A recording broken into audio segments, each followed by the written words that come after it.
Alright, welcome back to another video. We're back on another Honda modification video. Not riding. I was hoping to get a riding video out, but it didn't happen. But today for the Honda, we got a 20% reduction boss, gear reduction. Pretty excited to throw on here because the Honda needs a little more power in the mud hole. A lot of people say they do good without a reduction, even on like 28s or something. I'm running 27 Bighorns until I get some BKTs. And I still just don't feel like it's got a lot of torque in the mud. Not like the Big Bear did, so went ahead, got a reduction. Here's what we're working with, the 20% gear reduction from Reduction Boss. Pretty nice. And then here's the other gear. Yeah. I figured 20% is all I really need. I picked up a set of their Stage 1 springs. Figured that'd help it out a little bit too. Even got a little sticker. But yeah. Got the Honda. Got the plastics off. Somewhat. The front ones anyway. The round ones, I don't really know what you call that piece. And did clean up the motor a little bit. A little bit of a aluminum cleaner. Not perfect.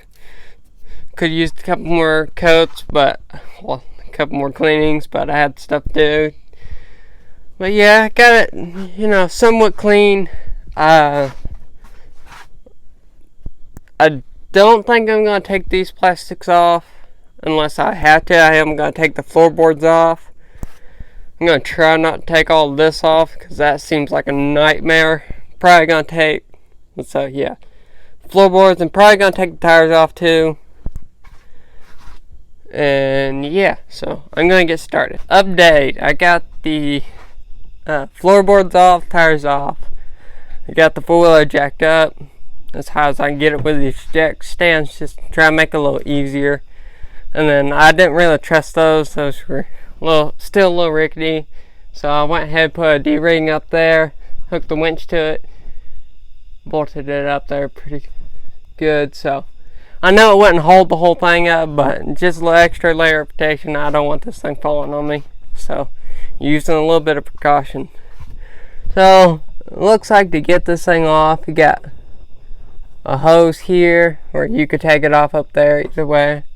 And you got this hose that looks like it's the radiator hose, this vent line here, and then the diff drive shaft. I did see that the video I watched on how to do this, they took the diff loose and slid it forward just a little bit and was able to pop that drive shaft off. That's probably what I'm gonna do. Alright, update. So I end up having to pull the diff, the whole front end apart, and slide it really far forward. So I don't know why it would not come off, because every video I watched it just pulls right off. So I don't know, just my luck, I tell you. But I got the case cover off, and I went ahead and pulled all the like shifter stuff off. Those little bearings came out with it, with the case, and then just that piece and little bearing and everything. But be careful, that stuff will fall out if you do this. That's why I prefer to jack it up at quite a bit of an angle, just so it don't fall right out. And it's easier to put it back in too when it's not falling out. So yeah, all the seals are still there, and everything looks good. So I'm gonna go ahead and pull the secondary clutch off, another clutch, and believe it's a 27 millimeter that takes those off. Yeah, it is. So hopefully I can fit the impact in there. Yeah, I'm gonna go ahead and take those off, and I'll give you all an update in a bit. Alright, so I finally got everything out. I got it over here on the table. I went ahead and swapped over the clutch pads and everything, put the Stage 1 springs in. That's all good to go. I got the old gear out. It has a little washer here. You won't need that washer anymore, because see, this new one, it's flat. You don't I have to have that washer on the secondary clutch. My pulley puller didn't fit around it, but it actually has threads on there, and you can use a flywheel puller. So, thought that was pretty handy. Get it to fit. So now I'm gonna go ahead and throw everything back in, get the case cover put back on, put some RTV around the edges and everything, get it all put back together, and hopefully be riding it tomorrow. Probably gonna try to get everything together tonight, let it sit till tomorrow to dry, and then put oil in it, and should be good to go. So I'll update y'all a little bit. Alright, get everything reinstalled, all tightened down and everything. Got all the little notches on these nuts, like where you dent it in to keep it from coming off. Got both of them done that way. Got all the shifting arms, forks, whatever you want to call them, all put back together up there. Yeah, everything's good to go to make sure it shifts. It's all good. So now I'm going to take and put some RTV around all the case and put it back on.